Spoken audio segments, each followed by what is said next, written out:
अध्यात्म विज्ञान कोई धर्म या संप्रदाय नहीं है, ये स्पिरिचुअल साइंस है जो कुदरत के कानून पर आधारित है। ये विज्ञान पूरे ब्रह्मांड के सभी रहस्यों को उजागर करता है और जीवन के सभी पहलुओं को समझने के लिए एक नई दृष्टि देता है। इसी को आर्ट ऑफ विजन कहते हैं, दुनिया को देखने की एक नई दृष्टि, जो अध्यात्म विज्ञानी परम पूज्य स्वामी श्री कमलेशानंद जी के निर्देशन में सनातन सत्य का अनुसंधान कर हमारे जीवन को प्रकाशित करे। जय सच्चिदानंद। जो साधु की जो मर्यादा बताई गई, क्योंकि साधु का मतलब त्यागी, त्याग का मतलब जो त्याग किया है उसके लिए सोचना भी नहीं है। सोचना भी क्यों की, क्यों त्यागा? आत्मा की अनुभूति की। किसके लिए त्यागा? अभी जो त्यागा उसके लिए ही सोचेंगे तो फिर क्या होगा? मतलब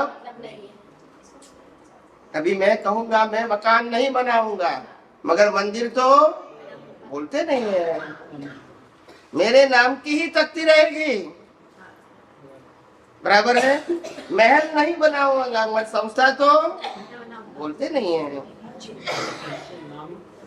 परिवार नहीं बनाऊंगा, मगर शिष्य तो बोलते नहीं है।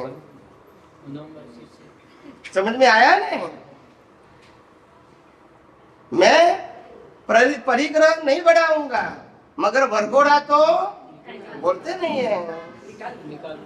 आम जनता जो वरघोड़ा निकालती है, शादी के बाद एक बार वरघोड़ा निकालती है, जिंदगी भर के लिए भूल जाती है कि दोबारा निकालना है।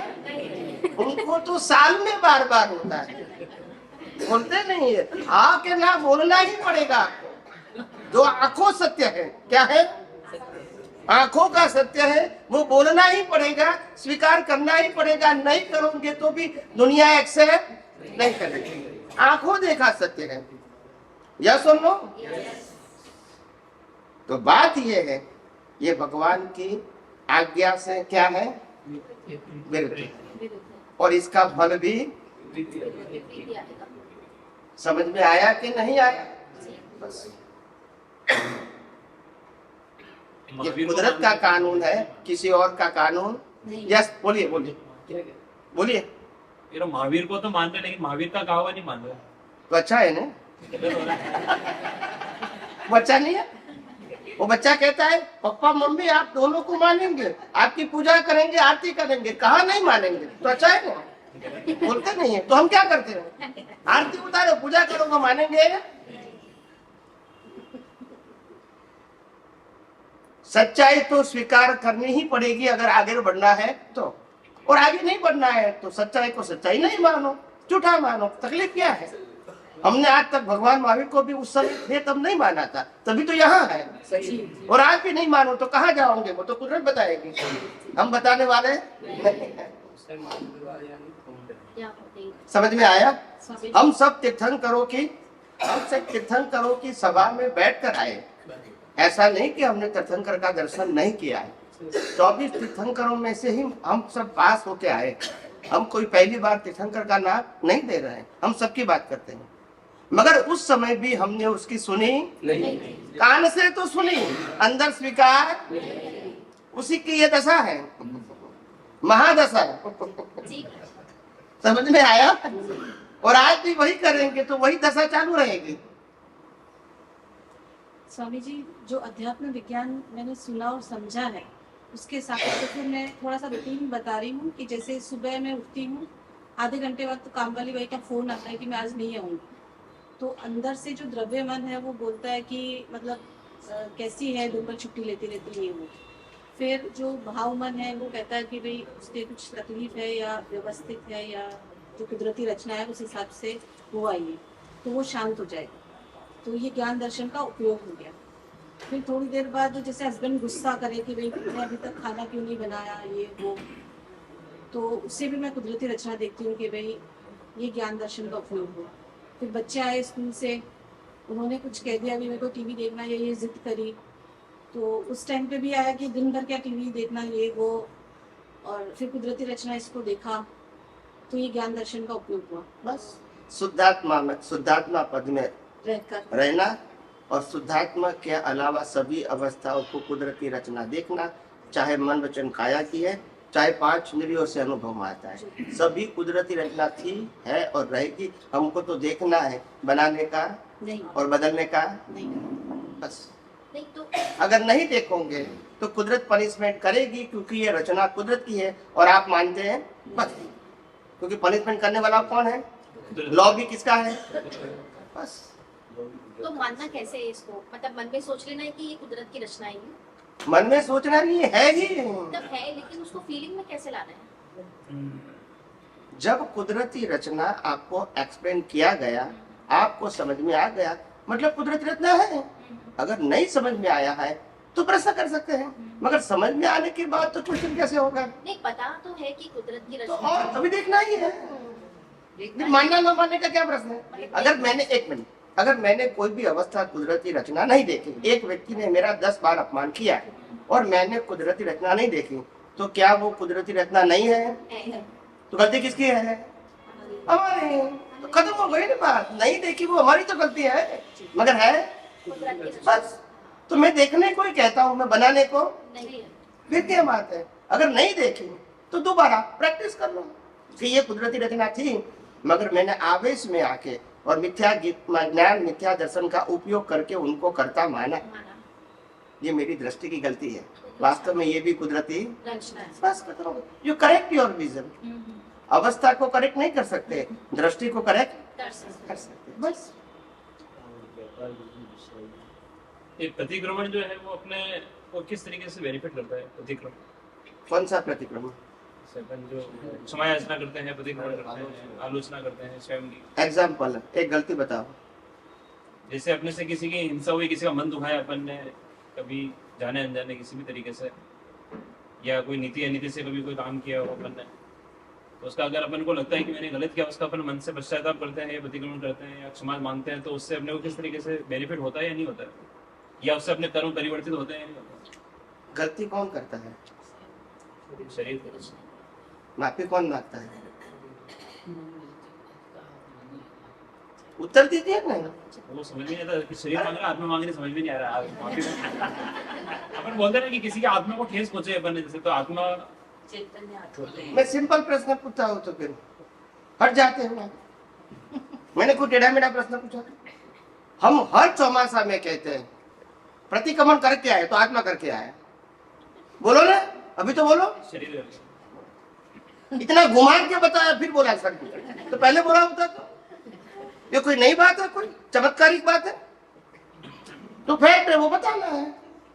गलती शरीर ने किया, माफी शरीर मांगता है, और मन वचन काय को चलाने वाला कौन है? वो पुरुषार्थ। समझ में आया कि नहीं?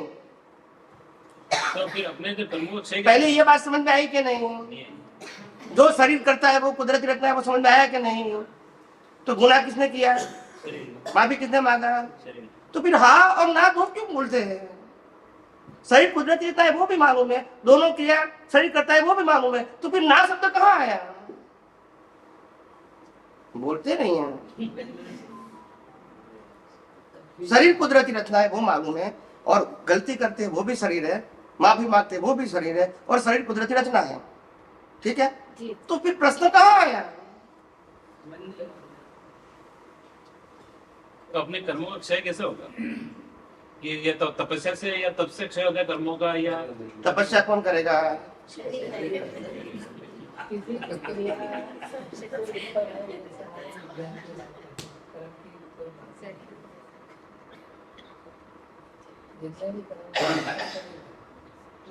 लाइव ईगो अशुद्ध हो जाता है।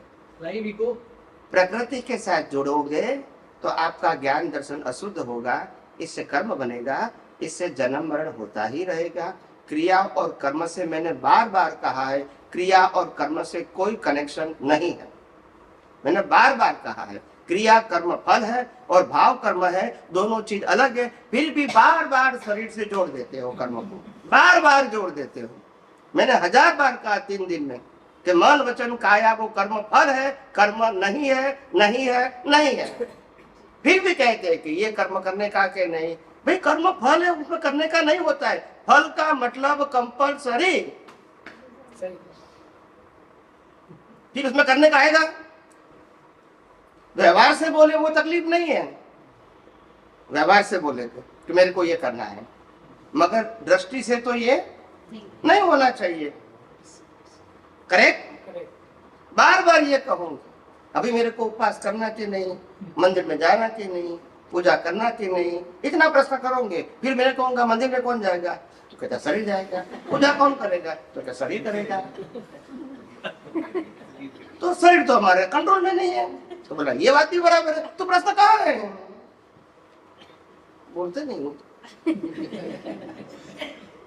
करेंगे।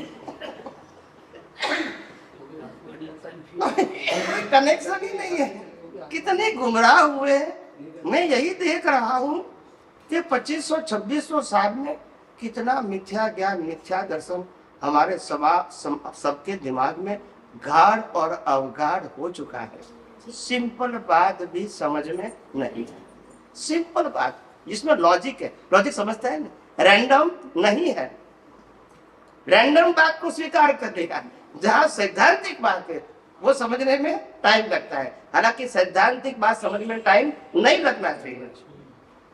और रैंडम बात है उसमें प्रश्न होगा, क्योंकि उसमें लॉजिक। आपको कोई कहेगा कि माला गिनने से इतना पुण्य होगा, कोई लॉजिक है? मानना ही है ना। पूजा करने से इतना पुण्य मिलेगा, लॉजिक है? मानना ही है ना। बड़े विज्ञान में तो लॉजिक है।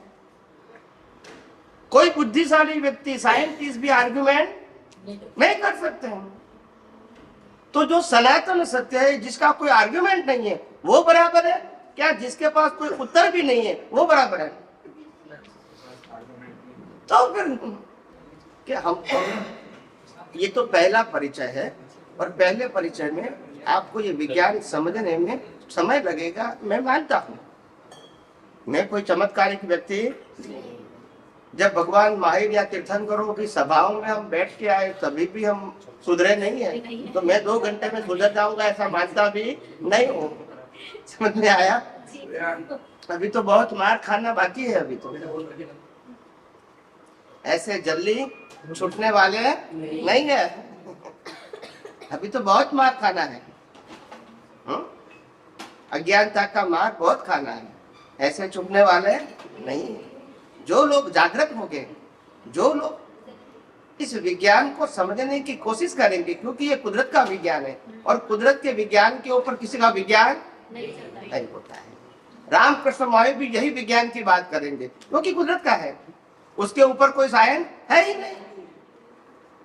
अगर कोई बताना चाहेंगे तो भी है, फिर अनुभव करना है। क्या करना है? जो मैंने विज्ञान बताया वो कुदरत का है।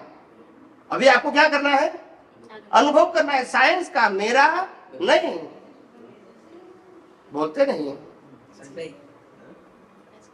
विज्ञान का अनुभव करना है। पर भगवान भी ये कहते थे, ये दुनिया का सनातन सत्य जानो। कर्म किसको कहते हैं, कर्म फल किसको कहते हैं? आज 50 साल 17 साल हो गया, अभी कर्म और कर्म फल की परिभाषा किसी को मालूम नहीं। डेफिनेशन नॉलेज है किताबों का, डेफिनेशन 1 2 3 सेंटेंस में इसको डेफिनेशन कहते हैं, बाकी सब थियरी है, डेफिनेशन नहीं है किसी के पास। लेकिन पूछूंगा तो कोई नहीं देंगे उत्तर। इसके बाद तो छोड़ो, त्यागी भी नहीं देंगे, क्योंकि है ही नहीं ना, साइंस नहीं है। आप समझो मेरी बात, रिलेटिव सत्य है। क्या है मतलब? View point. सनातन सत्य, तो सनातन सत्य को विज्ञान कहें, रिलेटिव सत्य को विज्ञान नहीं कहें। कोई नहीं कहेंगे, सब गोल गोल बातें करेंगे, क्योंकि उसको मालूम नहीं है ना कि कर्म करने वाला कौन है, कर्म फल देने वाला कौन है, कर्म की भुगतान करने वाला कौन है, वो मालूम। ये विज्ञान में सब सेपरेट हो गया। कर्म करने वाला अलग है, भुगतान करने वाला अलग है, और फल देने वाला भी अलग है। ये विज्ञान में होता है, धर्म में नहीं होता है।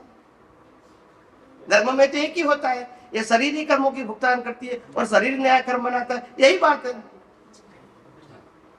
समझे ना? तो ये गोल गोल बात है,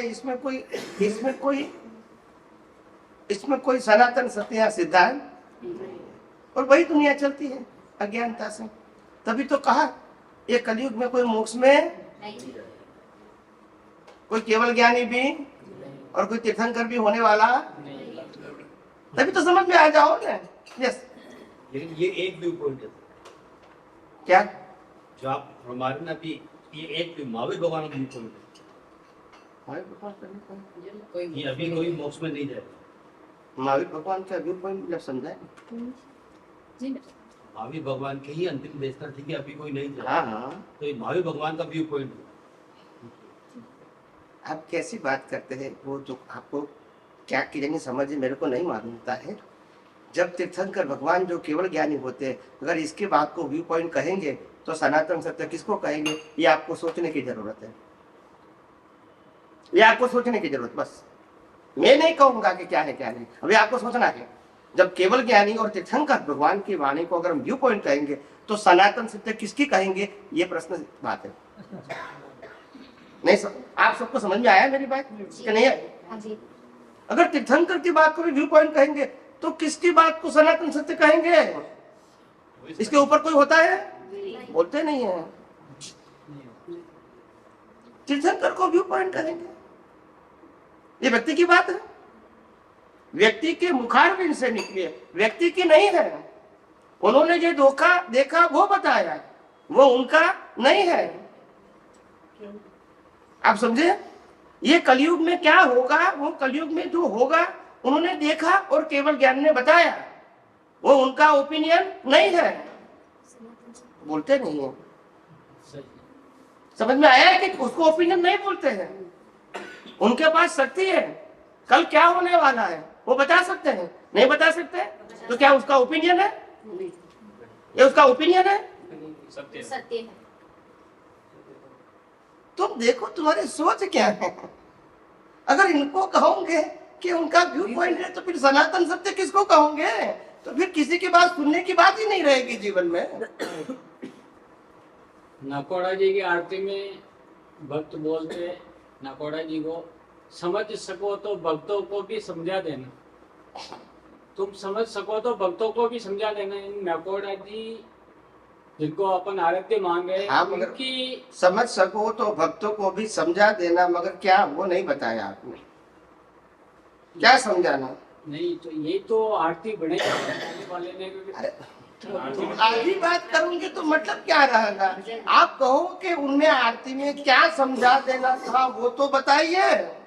ये विज्ञान धीरे धीरे समझ में आएगा, एकदम नहीं आएगा, क्योंकि ये विज्ञान वास्तव में, ध्यान से सुनो अभी, वास्तव में ये विज्ञान कलयुग में होता ही ये पहले समझो।